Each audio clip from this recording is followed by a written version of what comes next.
The deafening sound of thunder split the night as Bethany Nelson collapsed against the weathered wooden gate of the Double H Ranch, her swollen belly a painful reminder of all she'd left behind. The late April storm unleashed its fury across the Montana Territory, soaking her threadbare dress and washing away the last of her tears. She was 22, alone, 7 months pregnant, and had nowhere else to go. Drake Harrington hadn't opened his gate to a stranger in nearly 4 years. Not since the day he'd returned from the war to find his wife and infant son dead from fever, their graves already settled beneath the harsh Montana soil. At 30, he was now known throughout Blackwater County as a man whose heart had turned to stone, whose mercy had been ground away like soft leather beneath a boot heel. The pounding at his gate roused him from a restless sleep. Drake grabbed his Colt revolver from beside his bed and moved to the window, peering through the rain-streaked glass. Lightning flashed, illuminating a small figure slumped against his gate. Probably just another drifter looking for a handout, he thought bitterly.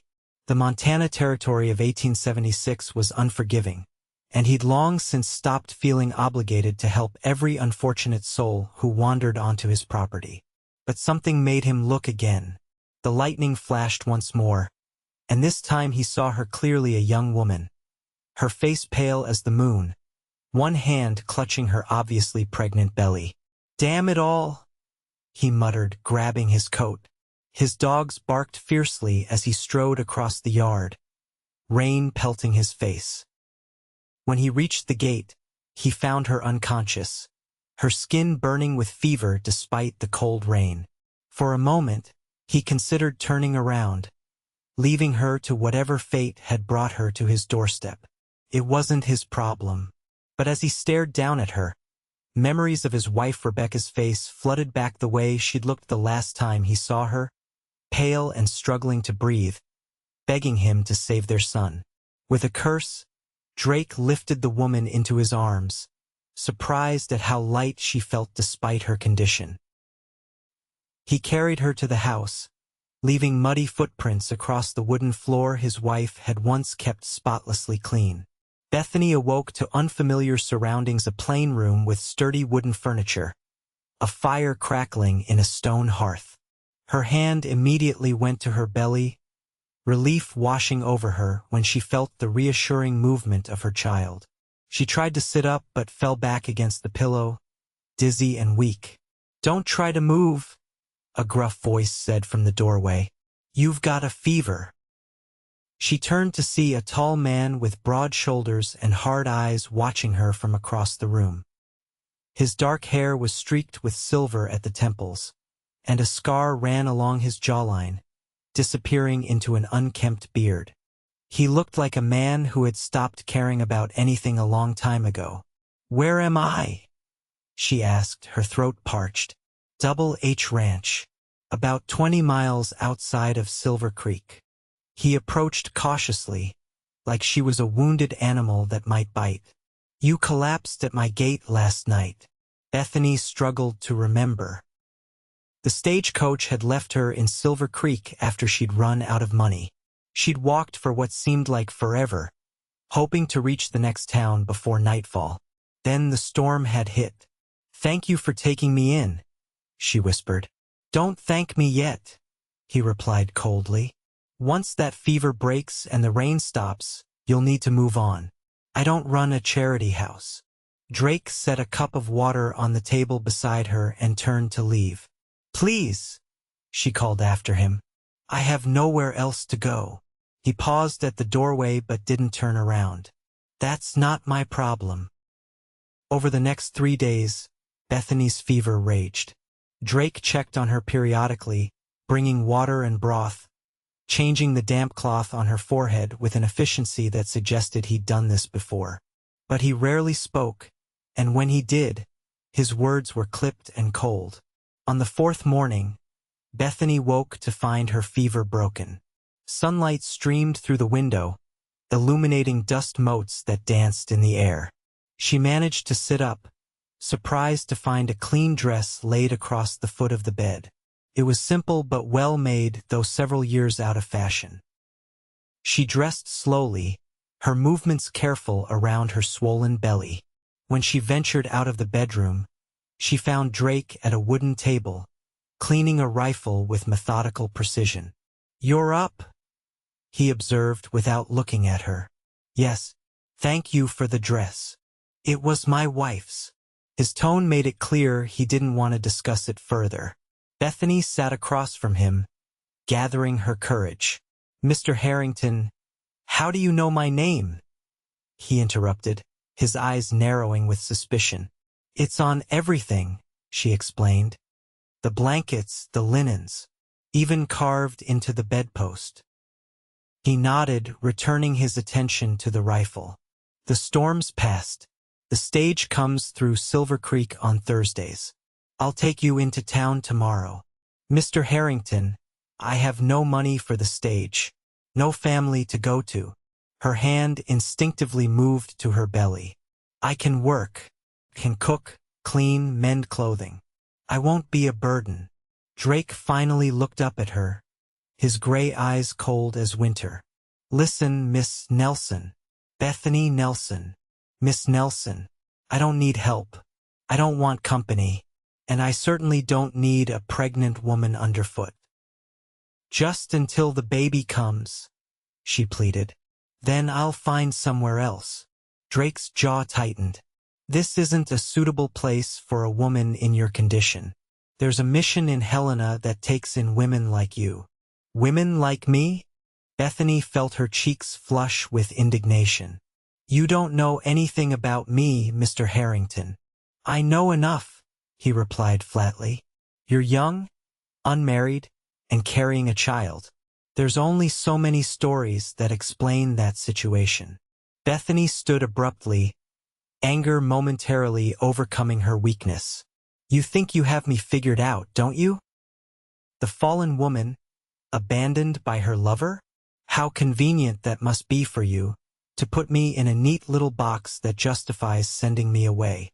Drake's expression didn't change, but his knuckles whitened around the rifle.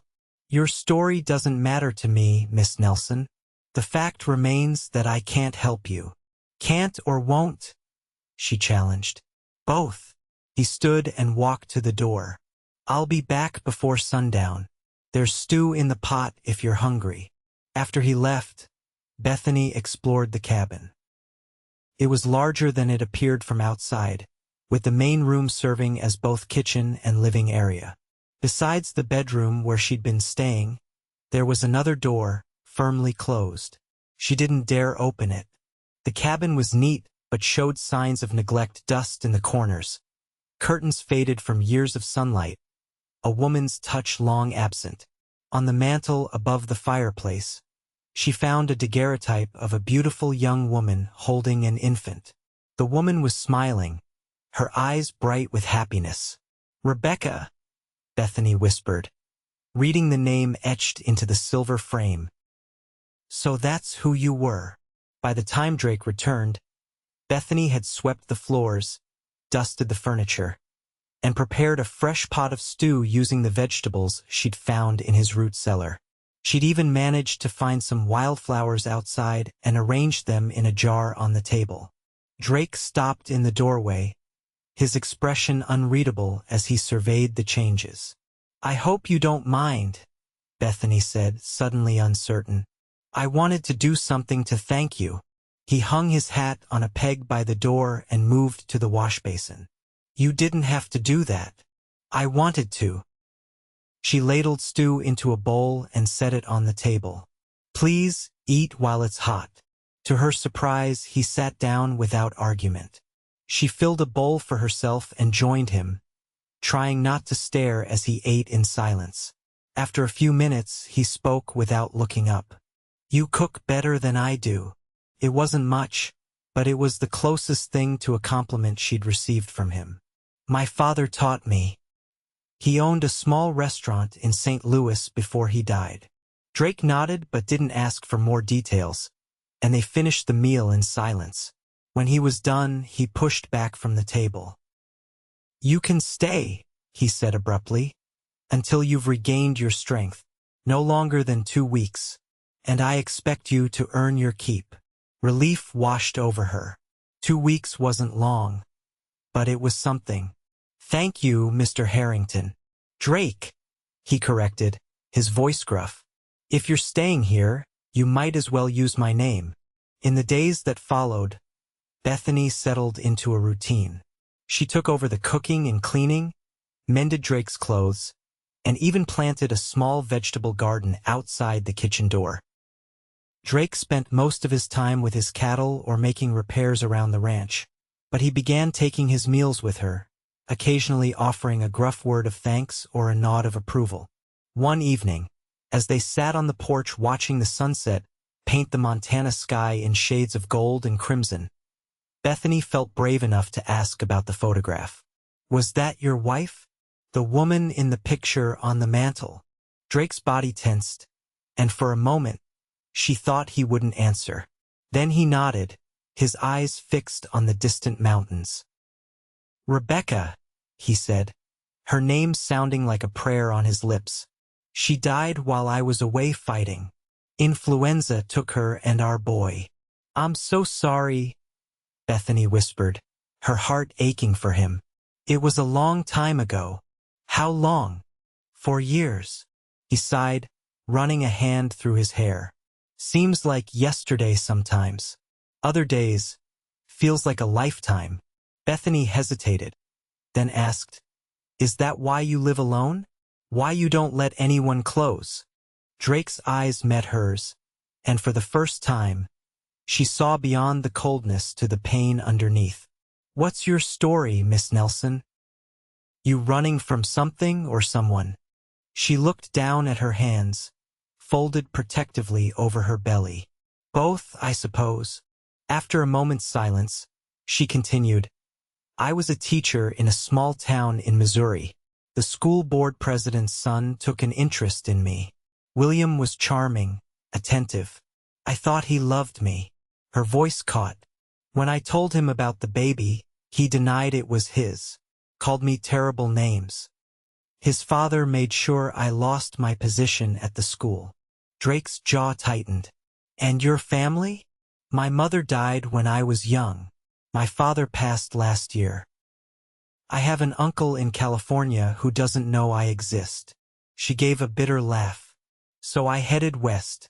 I thought I could make a new start somewhere no one knew me. Why here? Why my gate? Bethany smiled sadly. I didn't choose your gate, Mr. Harrington. I collapsed there because I couldn't take another step. Drake looked away, but not before she saw something shift in his expression, a softening around the eyes, a slight relaxing of the hard line of his mouth. Well, he said finally, seems like neither of us has had much luck in this life. 2 weeks passed quickly. Bethany's strength returned, but Drake made no mention of her leaving. Instead, he began bringing her wildflowers when he returned from checking the cattle, taught her how to milk the cow, and even fashioned a rocking chair for her from pine logs. Though he rarely smiled, his eyes had lost some of their coldness when they rested on her. One afternoon, while Drake was repairing fence in the north pasture, Bethany decided to bake an apple pie. She'd found a carefully preserved recipe card in Rebecca's handwriting and thought it might please him. As she worked in the kitchen, humming softly to herself, a sharp pain gripped her abdomen, causing her to double over. Not yet, she whispered to her unborn child. It's too soon. But the pain returned, stronger this time, and she felt a warm gush of fluid down her legs. Panic seized her. The baby wasn't due for another 6 weeks. Drake wasn't expected back until sundown, and the nearest neighbor was miles away. Gritting her teeth against the pain, Bethany made her way to the bedroom and lay down, trying to remember everything she knew about childbirth. She'd assisted once when a student's mother had delivered in the schoolhouse, but that had been a normal birth, not weeks early like this. Hours passed. The contractions grew stronger and closer together. Outside, the sun began to set, painting the room in deepening shadows. Bethany cried out as another contraction tore through her, praying that Drake would return soon. As darkness fell, she heard the front door open and Drake's boots on the wooden floor. "Bethany? Why's it so dark in here?" "Drake," she called weakly. "The baby." He appeared in the doorway, his expression changing from confusion to alarm as he took in the scene. "Jesus Christ," he muttered, moving quickly to her side. "How long has this been happening?" "Since afternoon," she gasped. "It's too early. Something's wrong." Drake's face paled, but his voice remained steady. "I'll ride for the doctor." "No!" She grabbed his wrist, her grip surprisingly strong. "There's no time. The baby's coming now." For a moment, panic flashed in his eyes, but then his expression hardened into determination. "All right, tell me what to do." Through pain and fear, Bethany guided him, drawing on what little knowledge she had. Drake worked with a quiet efficiency that belied his initial panic, heating water, gathering clean linens, supporting her through each contraction. "I can see the head," he announced sometime later, his voice tight with tension. "You need to push now, Bethany." She bore down with all her strength, crying out as the baby's shoulders emerged. With one final push, her child slipped into Drake's waiting hands. "It's a girl," he said, his voice cracking with emotion. "A tiny little girl." But the baby didn't cry. Bethany watched in horror as Drake's expression changed to one of desperate concentration. He laid the infant on the bed and began rubbing her back vigorously, then lifted her tiny body and cleared her mouth with his finger. "Come on, little one," he pleaded, his voice barely audible. "Breathe for me." Long seconds passed in terrified silence. Then, just as Bethany felt her heart might shatter, the tiniest of coughs, followed by a weak, mewling cry. Drake's face transformed, relief washing away the lines of worry. "There you go," he whispered, wrapping the baby in a clean towel before placing her in Bethany's arms. "She's a fighter, like her mother." Bethany looked down at her daughter's tiny face, tears of joy streaming down her cheeks. "She's perfect." Drake watched them, an expression on his face that Bethany had never seen before, wonder mixed with a deep, aching sorrow. Without thinking, she reached out and took his hand. "Thank you," she whispered. "You saved her life." He looked down at their joined hands, then gently pulled away. "I'll fetch the doctor now. Make sure you're both all right." Before he left, he paused at the door. "What will you call her?" Bethany looked down at her daughter's face, so tiny and perfect. "Hope," she said softly. "Her name is Hope." The doctor confirmed what they already knew: the baby was premature but healthy, with a strong heart and good lungs. Bethany would need rest and care, but there was no reason to worry unduly about either mother or child. As spring turned to summer, Bethany regained her strength. Drake had moved a bed into the main room for himself, insisting she and the baby keep the bedroom. He rarely held Hope, but Bethany often caught him watching the infant with an expression of mingled fascination and pain. One evening, as Bethany nursed Hope on the porch, Drake cleared his throat awkwardly. "I've been thinking," he began, "about what happens when you're fully recovered." Bethany's heart sank. She'd known this conversation was coming, but had been dreading it nonetheless. Over the past months, the ranch had begun to feel like home, and Drake had become someone she couldn't imagine leaving. "I understand," she said, keeping her voice steady. "We've imposed on your hospitality long enough. As soon as Hope is a bit stronger, we'll move on." Drake frowned. "That's not what I was going to say." "Oh." He ran a hand through his hair, a gesture she'd come to recognize as a sign of nervousness. "I was thinking you might stay. Permanently." Bethany stared at him, hardly daring to hope. "As your housekeeper?" "No." He looked away, his gaze fixed on the distant mountains. "As my wife." The word hung in the air between them, fragile as a soap bubble. Bethany felt her heart pounding in her chest. "Drake, I don't need your charity," she said softly. "You don't have to marry me to give us a home." He turned to her then, his expression more open than she'd ever seen it. "It's not charity, Bethany. I haven't felt anything in 4 years. Not since Rebecca and Matthew died. I thought that part of me was dead too." He reached out hesitantly and brushed a finger against Hope's tiny cheek. "And then you showed up at my gate, and somehow, you brought something back to life in me." Tears filled Bethany's eyes. "Is that all it is? Gratitude because I made you feel again?" Drake shook his head, moving to kneel beside her chair. "No, it's more than that. I think I'm falling in love with you. With both of you." He glanced at Hope, who had fallen asleep at her mother's breast. "I know I'm not the man you dreamed of, Bethany. I'm broken in ways that might never heal completely. But if you'll have me, I'll spend the rest of my life trying to be worthy of you." Bethany reached out and touched his face, her fingers tracing the scar on his jaw. "You already are," she whispered. "And yes, I'll marry you." They were married 2 weeks later by the circuit preacher who passed through Silver Creek once a month. The ceremony was simple, with only the doctor and his wife as witnesses. Drake wore his best shirt, and Bethany wore a dress that had been Rebecca's, altered to fit her slimmer frame. Hope slept peacefully in a basket decorated with wildflowers. Life settled into a new rhythm. Drake taught Bethany about ranching, how to ride, how to rope, how to read the weather in the Montana sky. Bethany brought warmth back into the house, filling it with music and laughter. Drake still had dark days when memories overwhelmed him, but they became less frequent. One autumn afternoon, nearly a year after Bethany had collapsed at his gate, Drake found her in what had once been the forbidden room, the nursery he had prepared for his son.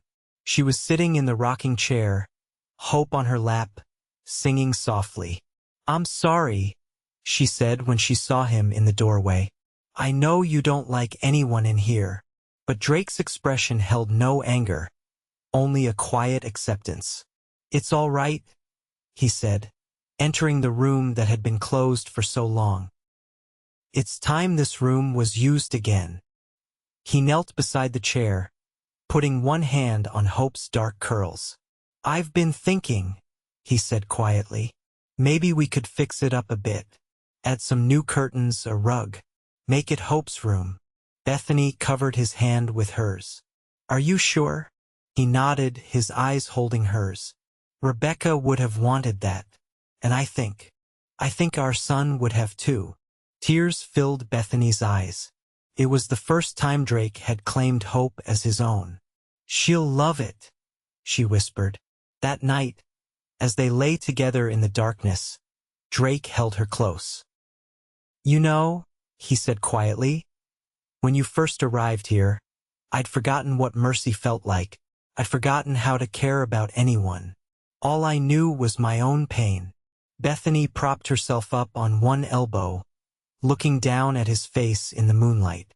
"And now," Drake smiled, a genuine smile that reached his eyes. "Now I remember.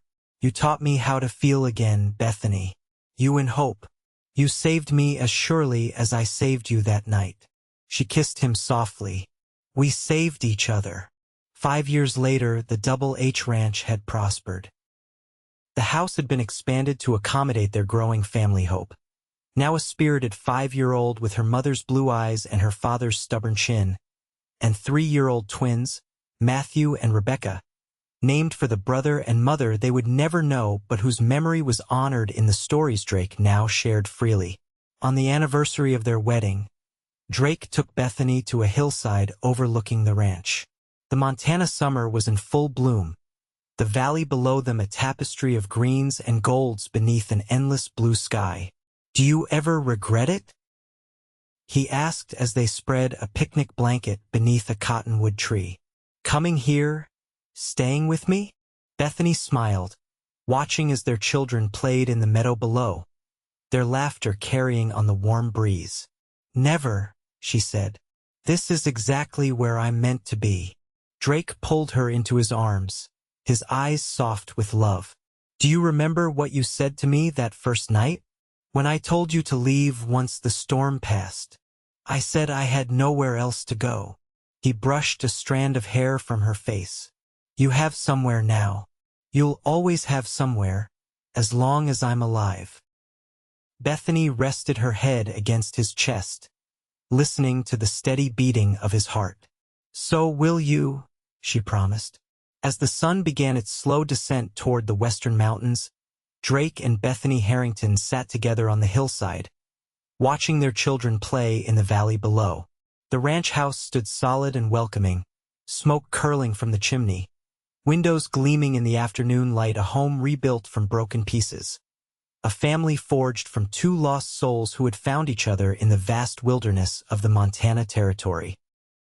And at the gate where once a desperate woman had collapsed, wildflowers now bloomed in abundance, a reminder of how mercy, once rediscovered, could transform the harshest landscape into a garden of hope.